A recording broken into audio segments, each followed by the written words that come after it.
Hello, ladies and gentlemen. Welcome to the Tapped Out Wrestling Podcast. I'm, of course, Nick McDaniel, and as always, I am joined by my Muddy Myron. Hello, folks. Welcome to the podcast of the Immortals. And we're going to talk about the showcase of the Immortals. What's that today, Nick? Yeah, man. Listen, we're gonna do a whole segment, obviously, throughout the thread of this show, of our predictions. So you could call us a prediction show, but it's not your typical prediction show because that's not all we're going to discuss. We're going to discuss some other stuff in there. But before we get to discussing Myron, let's always remind everybody: make sure you are subscribing to us over on our YouTube channel. You know what's the old saying, Myron? Like that page, subscribe, turn the notifications on. Because listen, this of all weeks, this past week was a good one to know. We dropped multiple things throughout the week. And look at over on our Patreon channel as well, patreon.com/tappedOutPod. We're dropping all kinds of bonus stuff, whether it's, hot takes coming from wrestling shows. We dropped some matches this week. Dropped an interview late after the week. We had 2 episodes last week we dropped. So if you were a member, man, you got all of that stuff early and often, man. That's why you want to have those notifications turned on. Because look, it's not going to stop. It's going to just keep picking up more and more stuff as we go along, man. That's the plan. Everybody anyway. says it's a good time to be a wrestling fan, but it's also a good time to be a Tapped Out fan because we've got tons of wonderful content to go along with the tons of wonderful wrestling we're seeing. Somebody the other day, and I said, I said, hey, everybody's talking about Tapped Out Pod. Yeah. But listen, hey, look, we're going to do some prediction stuff. But before we get started, we record Wednesday mornings ish, we'll call it, but before lunch is the goal. And some stuff broke that we kind of wanted to go back in the little rewind machine. Good, bad, or indifferent, Tonhy Khan hasn't had the best week. And we wanted to kind of talk about that real quick before we got into the predictions. We didn't have to get in the George Michael sports machine to rewind for this one, Nick. We just had to turn on the internet. And wow, his ass was smoking.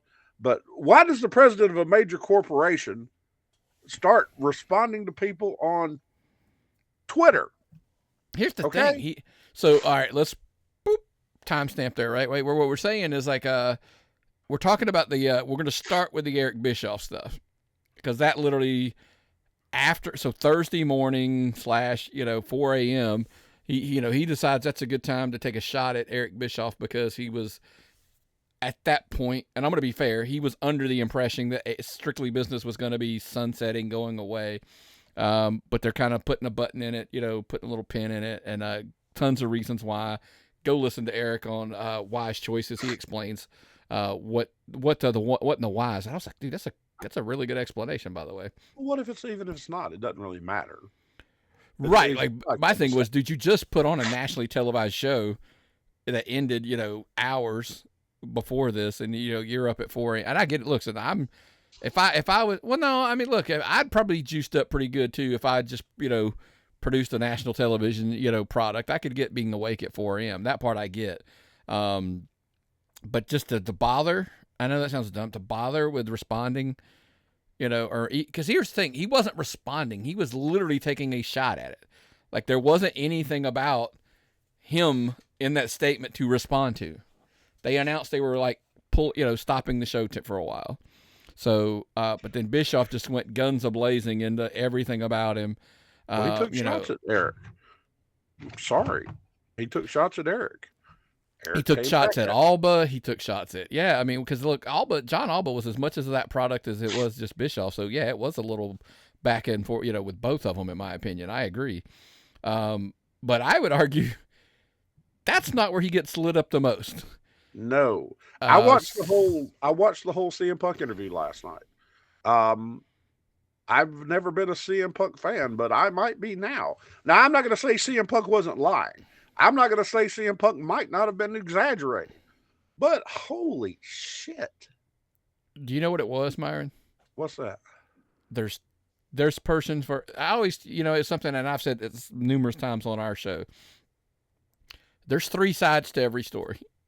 There's person A, there's person B, and there's the truth somewhere in the middle. That typically, now, I always used to tell my kids, not saying that 80% might be person A's, the truth is probably 80% of A or B or whatever, but that thing's a sliding scale. But it's generally CM Punk gave the truth from his perspective. Is what I always like to say. Yeah. It's like but having an argument with your wife. I'm sorry what I did made you feel that way. Not I'm sorry for what I did. Yeah. I mean, Punk presented a very appealing case, Nick. He presented it in a calm manner, and he justified everything he said.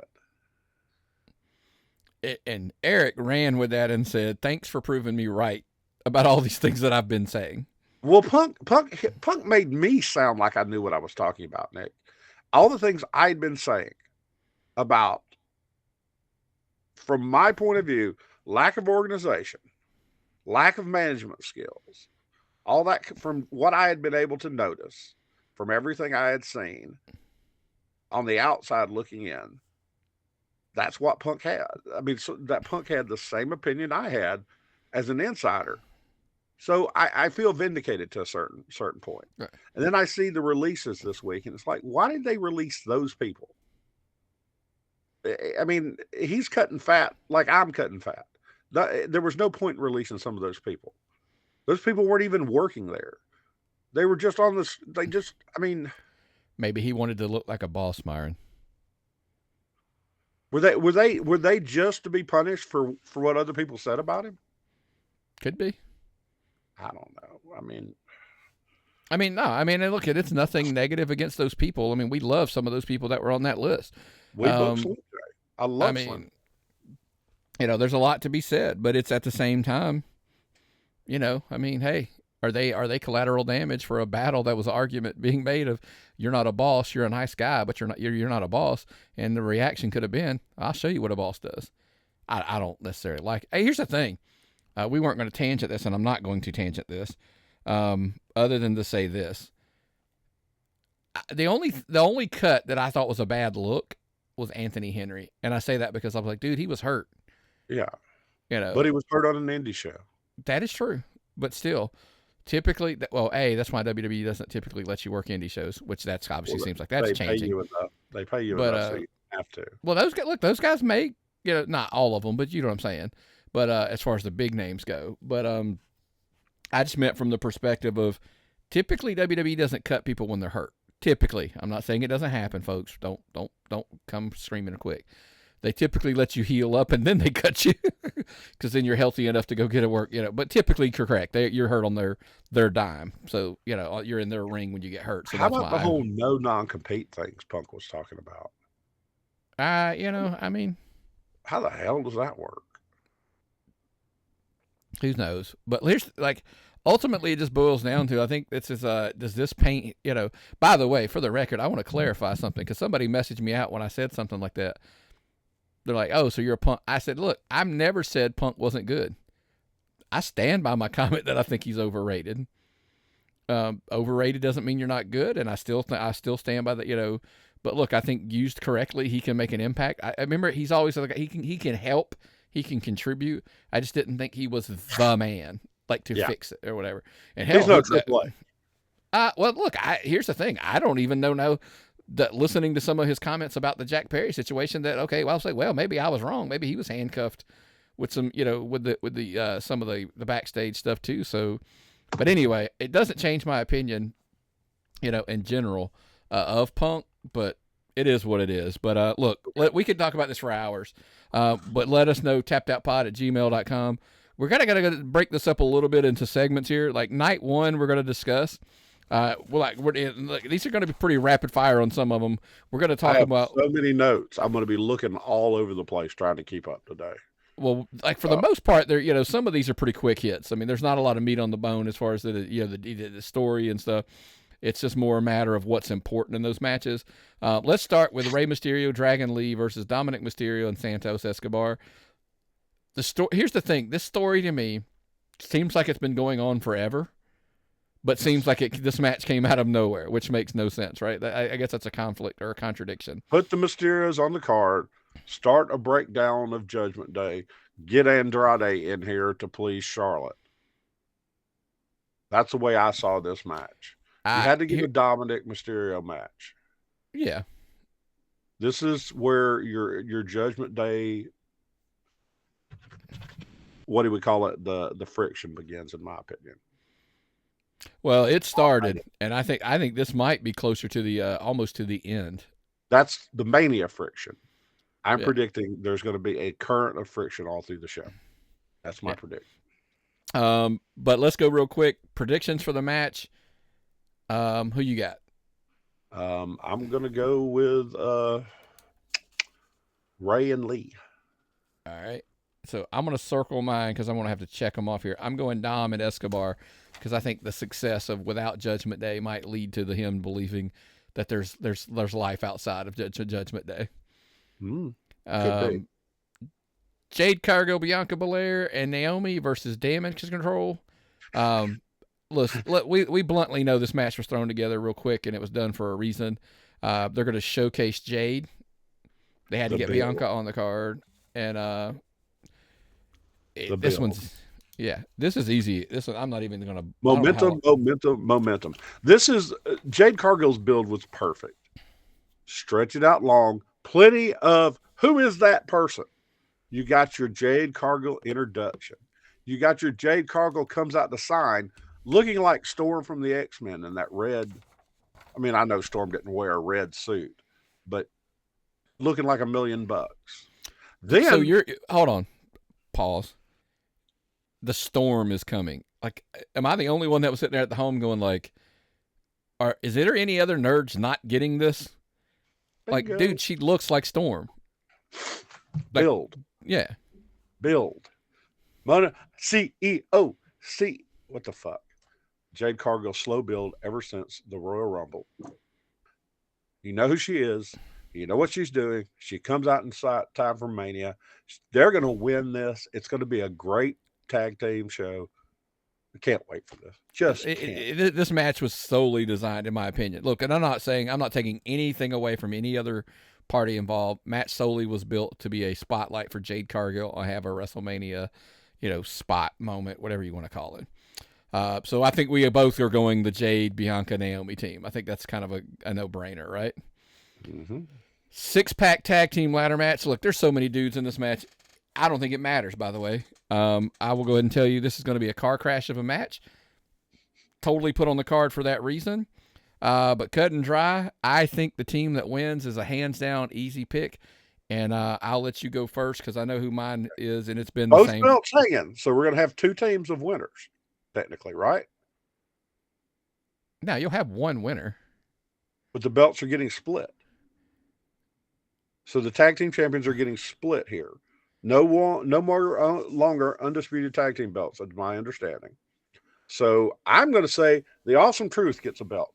The Awesome Truth are on fire right now. R-Truth gets his first WrestleMania win, if I'm not mistaken. Maybe even his first WrestleMania match. I don't know.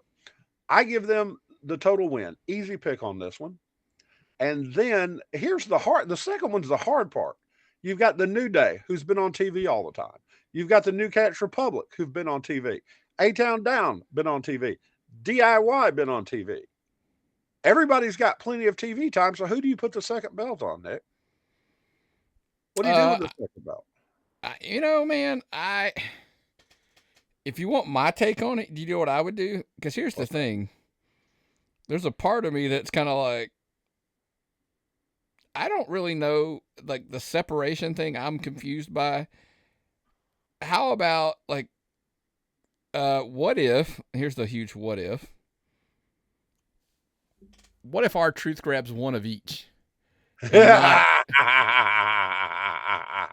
And somebody else, like Miz grabs one and somebody else grabs the other one. And do we have R-Truth with 2 different, like he's on both shows as half of the champions on both shows, that type of thing.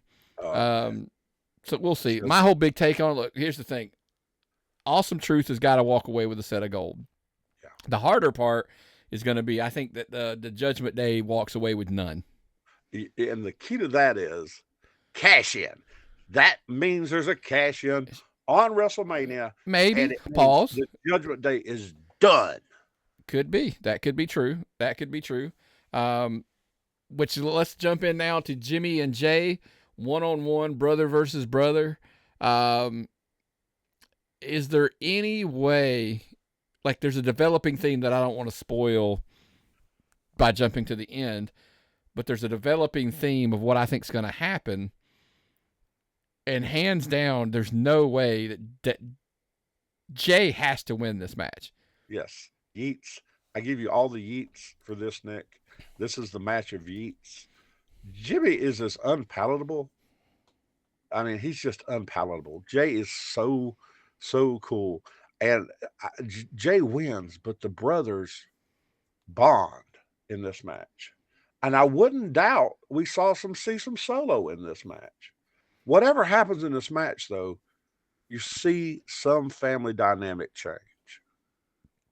Well, I think either side who wins, and I'm going Jay, obviously I've already said so, but I think this is, look, we've already seen cracks, so let's not call it, but I think this is the first real crack of if Jay beats Jimmy, do we start to see the drift of Jimmy being like, this is my brother. You know what I mean? Like, this is, does the respect thing change? That's the hard part. Lots of drama. I'm kind of scared of all the stuff that's going to be going on. This whole WrestleMania is going to be scary and full of drama, just like our friend William Scary and his show. William Scary Things on YouTube. Are you a fan of the strange, mysterious, and unusual? Do you enjoy stories told firsthand about creepy experiences? UFO encounters, ghostly apparitions, near-death and afterlife experiences, even parallel universes? Well, if so, you need to check out the YouTube channel William Scary Things. It is a new, albeit determined channel. William was influenced as a kid by books, movies, stories, all that were passed down by his friends and family, and they all had a creepy theme. What started out as a scary story narration is now a long-form interview process with people who have experienced weird and unusual things firsthand. Do you want to hear about a house with the former owners that were laid to rest right in the front yard? Yeah, told by yours truly. Well, if so, William Scary's Things has you covered. How about a witness to the Phoenix Lights, probably the most renowned UFO sighting in modern history? Maybe you want to hear about a first-hand encounter with a ghostly apparition late one night with a photo to boot. No problem. William's got you covered there too. Were you a fan of the Scary Stories to Tell and Dark Book series as a kid? Want to learn more about the Solway Firth Spaceman? Well, if so, it's all right there. So head on over to William Scary Things and check out his latest episodes and give him a like, subscribe to the channel, heck, leave a comment. Trust me, there's nothing to be scared of.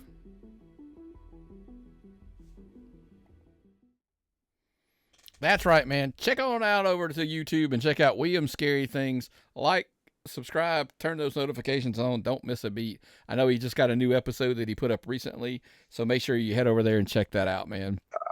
I love doing the lead-ins as much as I do listening to old William Scary podcast.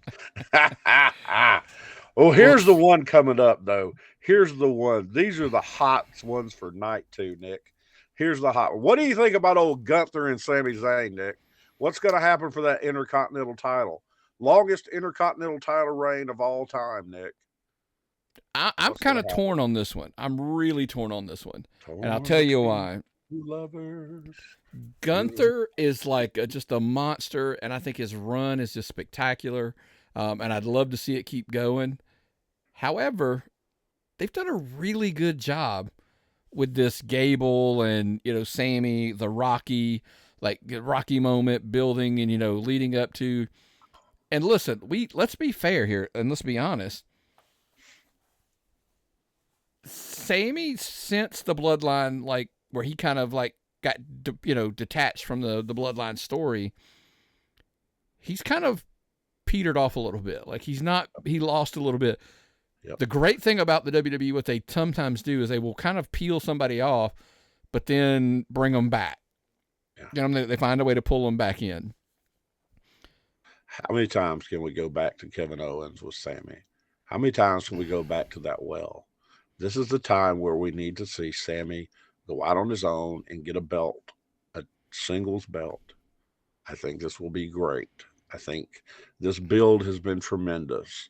The first person to take on Gunther and win is this underdog, as you said, Rocky style character with his, But trainer, dude, but like a Chad. year ago, he was at the top of the mountain. Just a little over a year ago, he was at the top. So that's kind of why I'm torn. And I'm like, I think it could catapult Sammy back.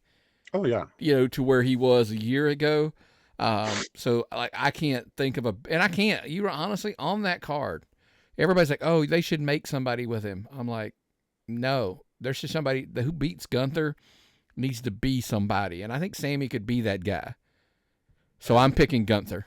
I think this frees up this. Oh, you're an ass. But I think this frees up Gunther for a bigger run. Sure. Gunther needs to be in a big time championship match. Gunther needs to be up there with Roman Reigns, and he needs to be up there with whoever has the big belt. Seth Rollins. How much would a Gunther Seth Rollins type match run?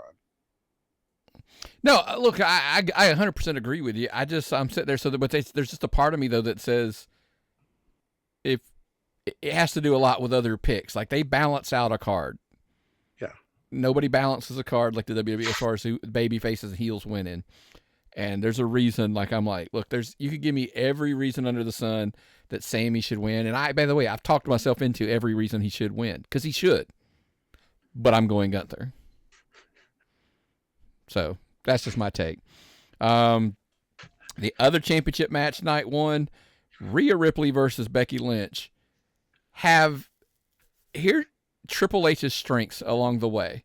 One of the things I think he does really well, and let me ask you this, because this is why I think Triple H, one of his strengths is you've got an A story running with a B underlayer. Like, think about this. We knew Becky was Becky's going, and she's going to wrestle Rhea at Mania. But yet she had this side feud thing going with Nia that she had to tie up, but the loose ends before she gets to Mania. And they used that as part of the story in the sense of, hey, I need you 100%. I don't want you weakened or whatever. But Becky's like, I'm a fighter, and that's what I do. So it's like all of the, like I said, the multi-things, the layers of the story going as they were trying to get to the finish line at Mania.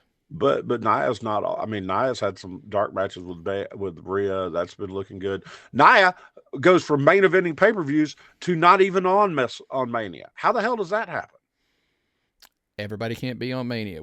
I'm going to give you. This is the Myron's grassy knoll. If I hit this right, I'm going to be looked on upon as the greatest brain in professional wrestling since Vince Russo, Nick. Here, I'm going to call this. This is my call. This match, Nia Jax interferes, but it backfires. Dominic Mysterio interferes, but it backfires, and now the Judgment Day is through. Becky wins. Becky wins. I'm going to be wrong. I'm just going to be contrarian. I think Rhea wins. I just think Rhea wins. If Nia interferes, it'll cost Becky. Rhea wins. I just think right now she's the hot hand. I just think Rhea Ripley is hot hand. I just think she is. So that's just my take. That right now, and because here's the thing, to put that friction in, if the Judgment Day lose their titles, and then Escobar and Dominic win, so he's winning over off to the side. Do they have, or listen, let's say you're right, Dragon Lee and Rey Mysterio win, right? Rhea's like, I handled my business. All you guys didn't. Like, what's up with that? Like, and so she's now like, the friction is, now we're going to get there. I know there is one we're going to get there, but, or she does lose, and we'll get later to there's a prediction later that it will affect all of that as well. So, but look, night one revolves solely, like the bulk of the talk is The Rock, Roman Reigns versus Cody Rhodes and Seth Rollins. Basically, the winner, the winner of this match determines the rules for night two's main event. Cody versus Roman. There's not but one finish. There's not but one finish we need for this. and you know as good as I do what that finish is going to be. Oh yeah, I mean the heels have to go over on this. Heels have to go over. Seth and Cody have to have the living shit beat out of them, Nick. That's the only way this transpires, that they almost can't make it tonight too. That you totally underdog both baby faces, and you put Cody into a match where it's going to tear the Usos apart or put them together, or you're going to have high drama with a Rock and Roman. Now you're going to see some. It's just going to make drama. The drama comes in. I think you're further stacking the deck against Cody. That's the drama for this match. I think there's drama comes out of night 2, but I think night 1 the drama is you got to stack the odds even more so with the Bloodlines rules. That means anything goes. It's not Cody. It's not to Cody's advantage, and all this stuff. I think that's where the drama comes in from night 1, and I think you do. I think you put a good old fashioned ass whooping on both of them. And we saw Bloodline rules Monday night. We got a little taste of that with Seth and Solo. Yeah. So now I'm Bloodline rules. Bloodline. Have they ever done a better job getting you psyched up and ready? God, I can't wait for SmackDown. I'm going to watch NXT when I'm done with this. I couldn't watch it last night because I was pretending like pretend family time because I'd been a dick the day before. Honest, you know how it goes. I'm so psyched, man. I'm so psyched. They've built a great story. Yeah. They've built a great story. And let me quote CM Punk. If great matches, if getting stars from some clown, getting high star ratings from some clown in a half-empty house matters to you, we're not in the same business. What draws great houses, Nick? It's stories. Look, this match, by the way, you want my take on it, this match isn't going to be a 5-star match. This is going to be just a great storytelling match. And obviously, by the way, it's a tool to get to the next. And look, we were just talking about this a little bit, the other day in a group that I'm in. It's Iowa. Like, this is an example I used. Iowa versus LSU and the women's, tournament. I told you these numbers and you were just staggered. Because I've not watched women's college basketball since I was in college and went to the games practically for nothing. Most people don't, by the way. That's the problem, right? Most people don't. That is a problem. I'm saying that's a problem. 12.3 million people watch this game, and I want to give you give you a reference. By the way, I pulled some things up. That is more people than watched the 2023 NBA Finals, the World Series, Thursday night football games, every college football game except the Ohio State-Michigan game, only game that outdrew it, the Orange Bowl, the Peach Bowl, the Cotton Bowl, the Big Ten Championship, the Pac-12 Championship, the Big 12 Championship, and the ACC Championship. Outdrew all of those events. And we always talk about, especially here in the South, college football is king and, that's, blah, blah, blah. But somebody was like, well, it's because the game it wasn't the freaking game. The game was important. I'm not saying it wasn't important at all. What I'm saying is the character and the personalities that are Angel Reese and Caitlyn Clark, they draw the house. There was backstory to it. Iowa. We talked about this game for 10 minutes before the show we recorded. Yeah. We never spoke about who won. How crazy is that? I have no idea who won after we talked about this. It never came up who won. Because it's not as important as the storyline behind it. That's crazy, Nick. Yeah. Oh, yeah. Who won the game? Iowa.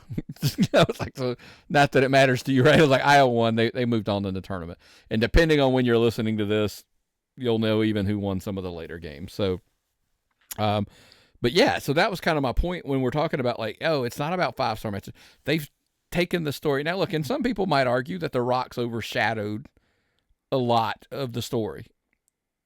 He's the freaking Rock. What do you want? Like it was going to happen. Draw house. Draw house, yeah. Yeah. Do you really even draw houses anymore? the houses they've drawn, they've sold out how many shows in a row? But no, it is because of the Cody story, the Rock coming back, the Roman, the Bloodline, all like, look, especially when Rock started coming, they started, selling out. Brooklyn has sold out. LA, blah blah blah, sold out. Saying, it's like, so it is about drawing a house. I mean, that is a big thing because look, this is a weird take. Think about a decade ago if I'd have told you you're not selling pay-per-views anymore. Like it's a PLE. It's on Peacock. I'm like, it's bought. Look, Peacock wants more viewership, and they're getting that. But I mean, you're drawing houses, and you're keeping PLE numbers up because that's how you get Netflix deals, et cetera, et cetera. It's a business. Like CM Punk said, I mean, if you're not in it to make money, that's not the business he's in. But look, speaking of business, if you want to clean up your business, whether it's your commercial business, it's your residential business, wherever that is, check out our friends jmartinandcompany.com. Pressure washer, window cleaning. He'll do your driveway, all the above. Check him out again, jmartinandcompany.com. Check him out on Facebook as well, on social media. Great friend of the show. I had a pleasure. I was sat with Jamie at a show recently, and I can't recommend the guy enough. Like, the best dude. That's the best part of it too. It's just, I know the guy outside the business, but he is going to take care of you, make you happy for all your residential business needs. But before we move on to again and get into the next night 2 picks, this is our podcast. Yes. We're sharing our predictions on our podcast. And talking about Jamie Martin. If you want to start a podcast, you can simply by going and signing up over at Libsyn.com using the promo code TAPPED, and you can get up to 2 months for free. Then you can say whatever you want. You can share your opinions and your thoughts on your podcast. It's real simple. It's not that difficult. Libsyn.com, promo code TAPPED. Get up to 2 months for free and do your own thing. But look, we appreciate you listening to ours, that's for sure. You won't have a greater producer as we do over here with Nick McDaniel, but I will tell you, podcasting is for the bold. It's a lot of work, but look. We're doing it right. Yeah. Night 2, let's keep it rolling, man. Night 2, WrestleMania. We're going to start with LA Knight and AJ Styles. Look, they're doing some cool stuff, by the way. I'm really digging this darker AJ Styles, a lot of the stuff that's going on. LA Knight seems to have cooled off a little bit, but I don't think if you'd have told him, hey, you'll be working AJ Styles at WrestleMania, I don't know that he would have thought, like, oh, that's a negative. I'm sure he's pretty happy with working AJ Styles, and they're doing a good story. Lots of cool stuff along the way. The Impact match of the year. How insane is it, Nick? How insane is it that you got 2 Impact, you got NWA talent, you got a guy that grew up just down the road that I'm going to say isn't going to win. They set LA Knight up with AJ flying to Australia to hit him with a chair and ruin that for him. This is the revenge. I love the fact that they had LA Knight in that bad costume the other night where he was dressed up as a security guard and attacked AJ. Yeah. I'm digging this whole vibe. I love a good revenge story. It may not be your number one story on the card, but I'm looking forward to this one. There's some bad blood here. Yeah. I really want to see this one. Yeah, no, I agree with you. For some reason, we both take LA Knight on here. Look, AJ Styles is Teflon at this point. Losses don't really hurt him as much as, I think LA Knight needs a big win to kind of shoot back up into there. So that's why I'm taking LA Knight. The Pride versus the Final Testament. Lashley and the Prophets versus the Authors of Pain and the, of course, Karrion Kross, Killer Kross, as I like to call him.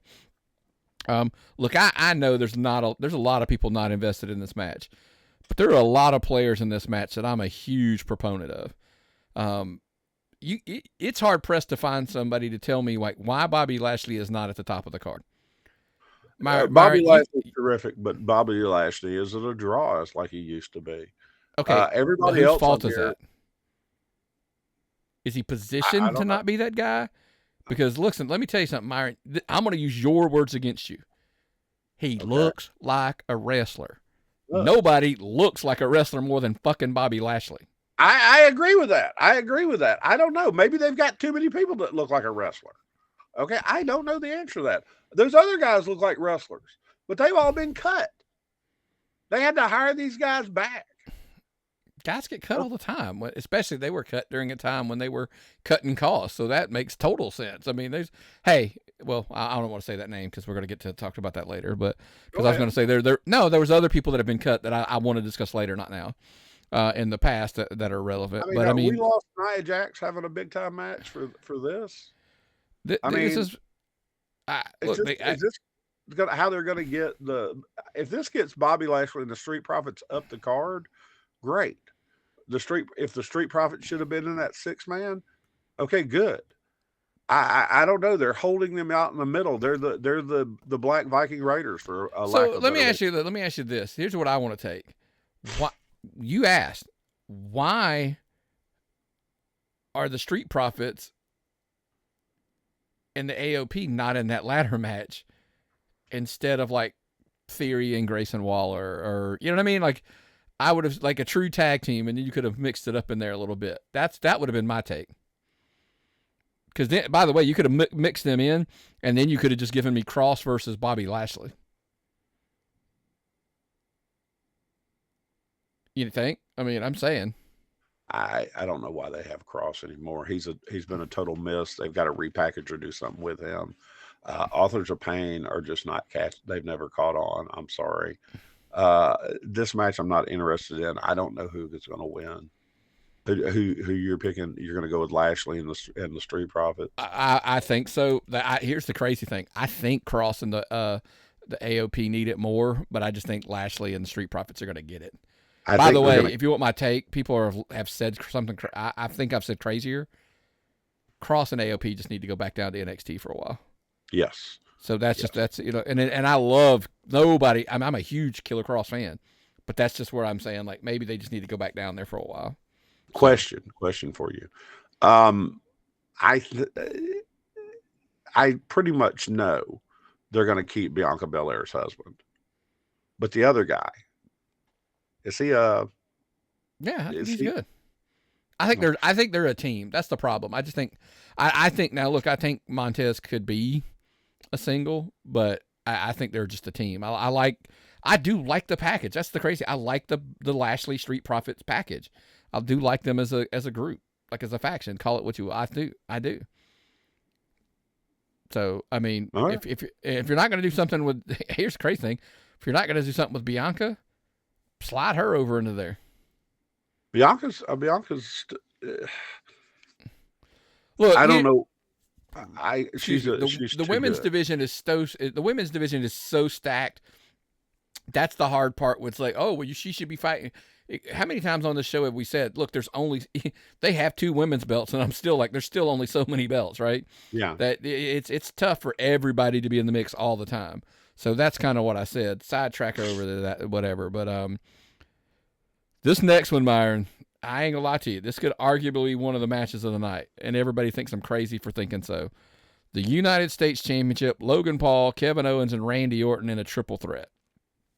I got to give you this one, Nick, because I'm going to go with the good old-fashioned Logan Paul Prime sponsorship money and go with old Logan Paul because he is such a good benefit to have.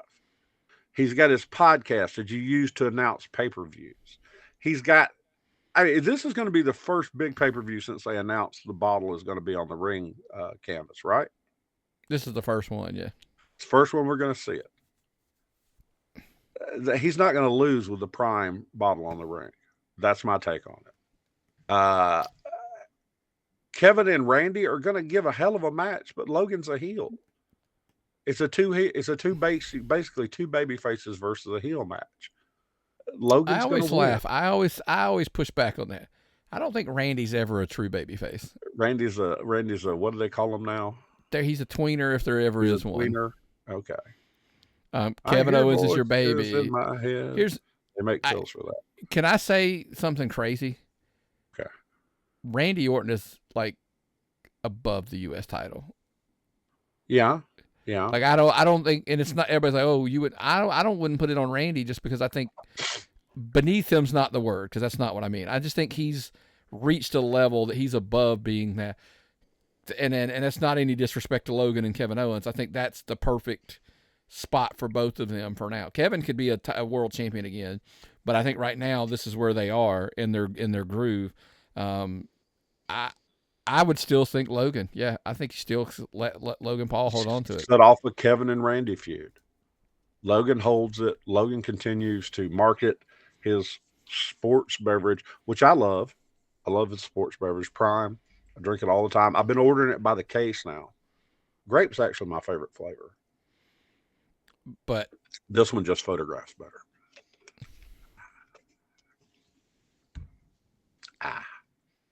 All right, well, extremely well.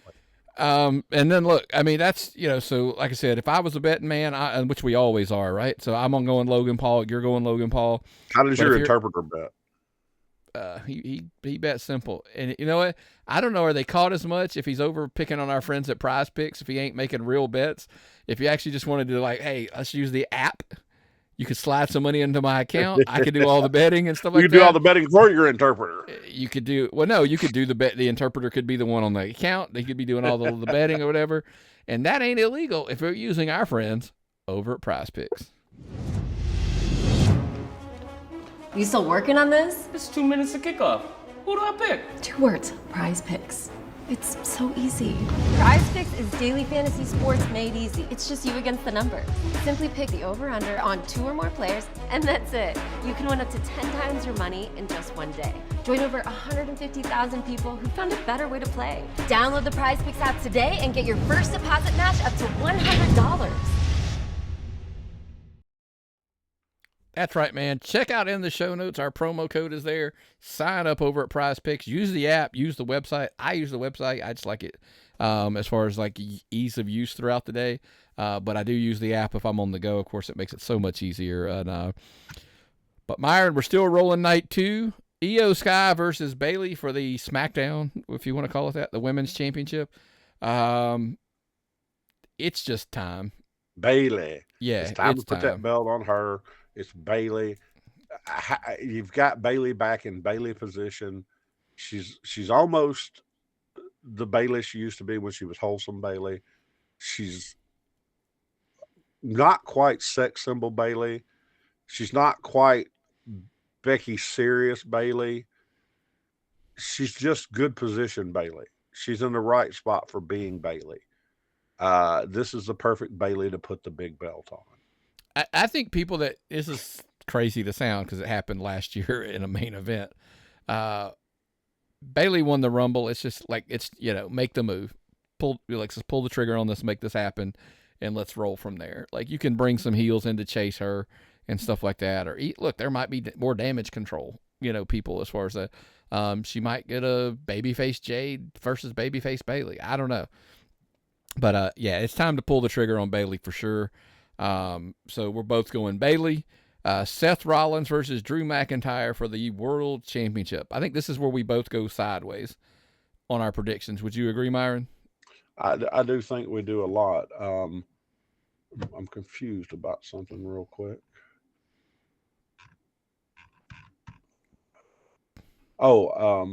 Yes. Sorry, I had a match in here I got confused about. Yes, I'm good now. Okay, yes, I think this whole thing, we're gonna have to get all kind of squirrely about this. Drew McIntyre is killing it. Yep. On promos. Drew McIntyre is becoming the nastiest heel. Seth Rollins is a little bit hurt. Seth Rollins is super over. Nah. I don't know how to. I'm not good with tunes, but everybody sings a song. Yeah, I mean, listen, and nobody uses social media like Drew. By the way, he's freaking nailing it on social media. Yes, but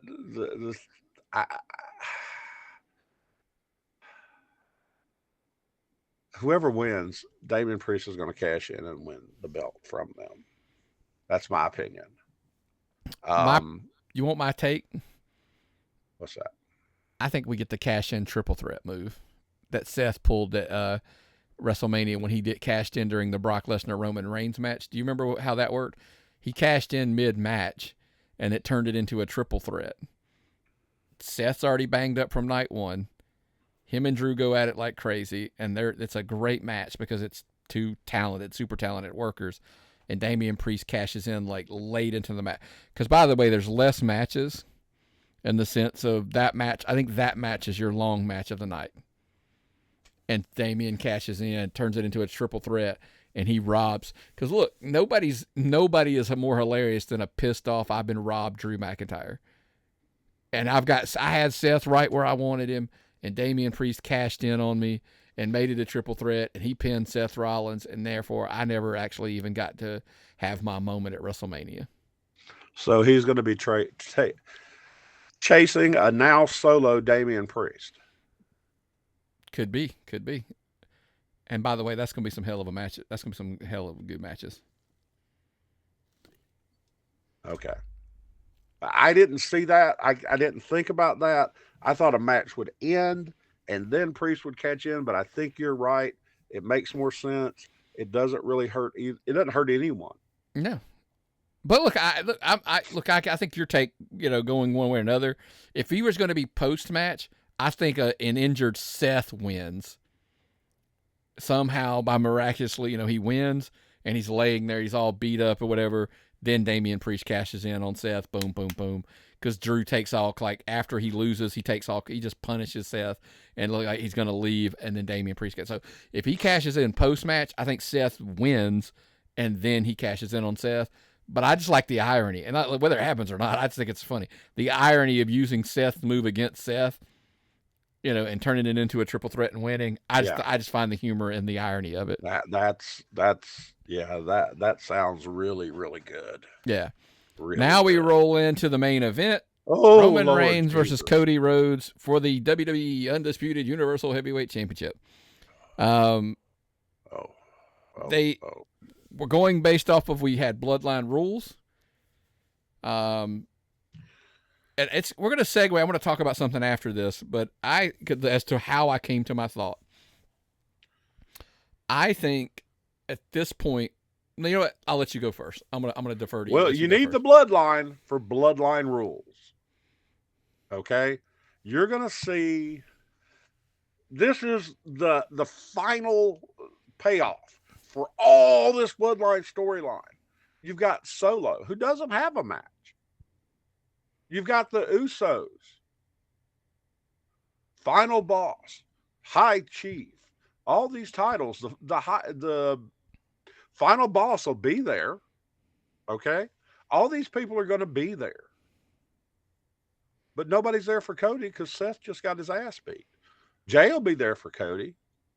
Who'll Jimmy be by? After the night before, who's Jimmy going to be there with? Is Solo going to side with his brothers or Roman? Is Roman going to retire? Who's The Rock with? Cody walks out with the belt. I don't know how. But the bloodline will change at the end of this. I want to see a miracle play. Yes. I think we see the bloodline as we know it, and I'm going to throw that in there. Yes. I think that is literally over at Mania. I think there's going to be a spinoff somehow, though. I do believe Cody Rhodes potentially wins this championship. Because I have two theories, and I have to pick one. Cody wins. I'm going to go with Cody wins. Coming out of this, I think it's because we're going to see somehow, some way. This is where I've turned over the last few weeks. I think a heel Rock prevents the bloodline from helping Roman. Because there was a thing of, remember, it was word is our bond, bloodline rules. They had a thing, and it was like two men settle it like men. That's the bloodline rules. And I think, I think there's a heel Rock. I think Rock is enjoying being the heel more than being a babyface. And he's I think, killing it, though. Yeah, he is killing it. Damn, He's good at that. At one point we had the conspiracy theory, double agent. He was going to help Cody, blah, blah, blah. He'll help him, but I don't think in a way everybody thinks. I just think he's done too much to swerve back babyface so fast. Could he pull it off? Sure, he's The Rock. There's people in the stands cheering him now, even after everything he's done. So it's not like far-fetched to go he could go back. I just think he's gone to. I like final boss Rock, and I like him being a heel. I think he cost Roman the championship. And look, and I'm segueing in because it kind of, I think, segues into here in two things.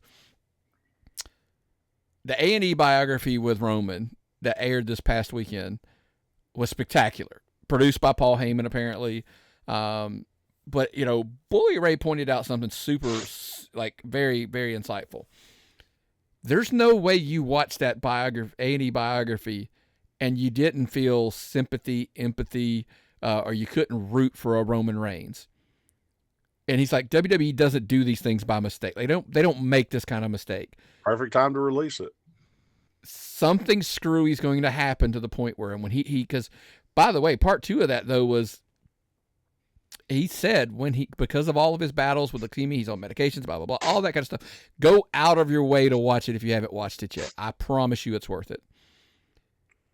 But he specifically says when he loses, he's done. And I'm like, look, do I buy that 100%?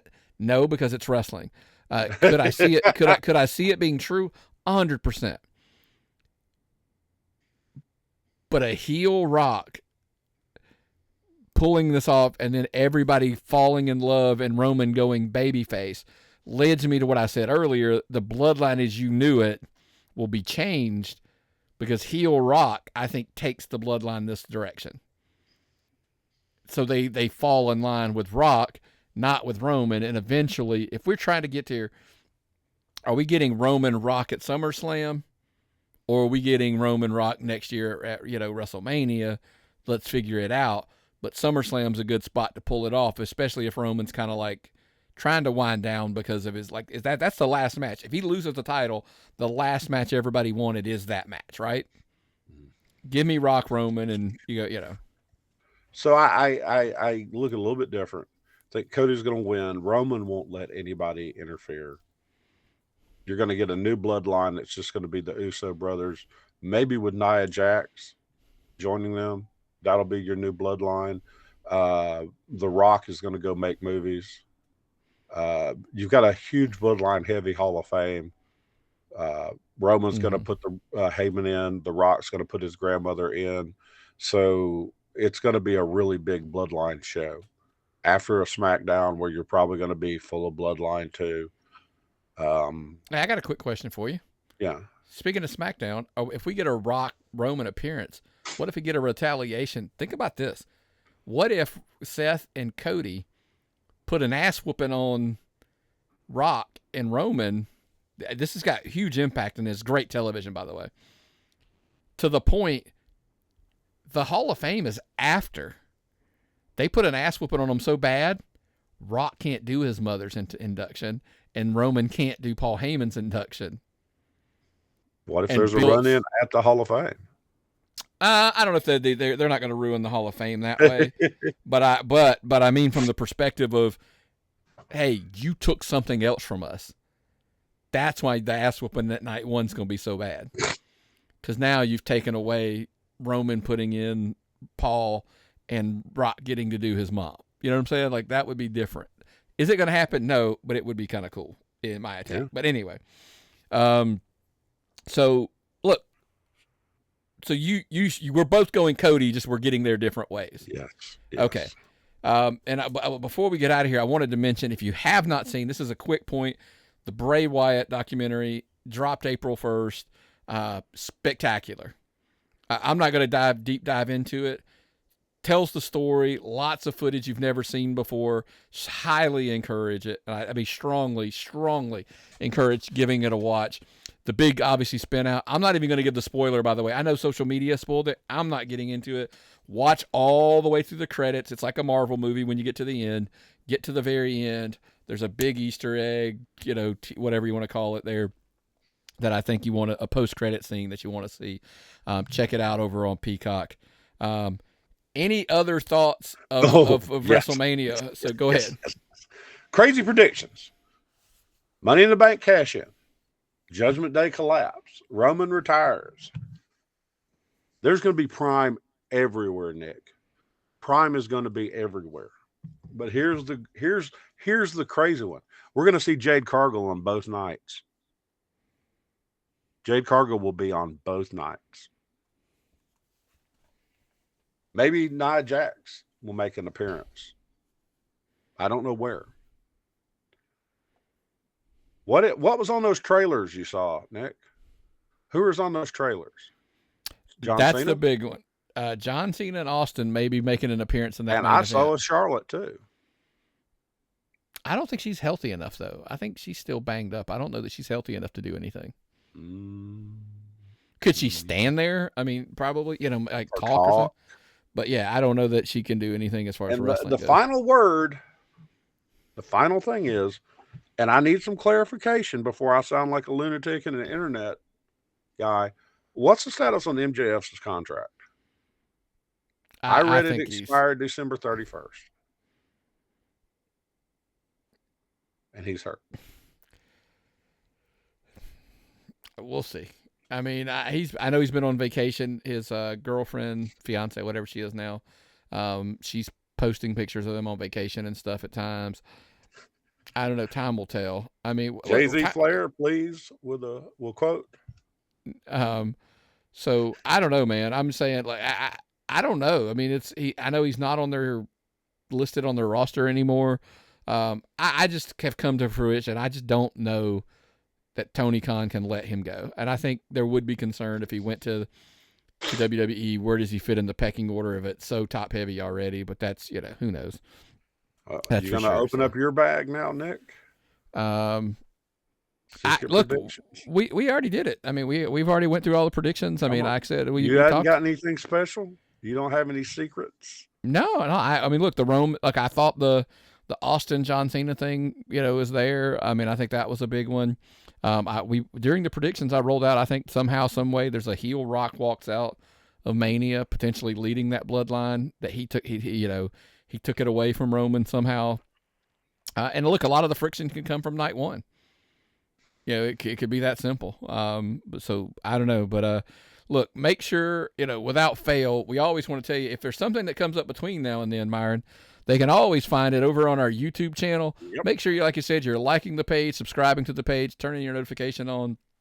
YouTube.com/C/TappedOut. The handle's @TappedOutPod, dude. Everybody knows that. @TappedOutPod is everything and anything. If you want to find us, that's how you find us. Oh, that's what I do. I mean, even though I subscribe and all that other stuff and everything, I just go put in Tapped Out into YouTube and it takes me right to the page.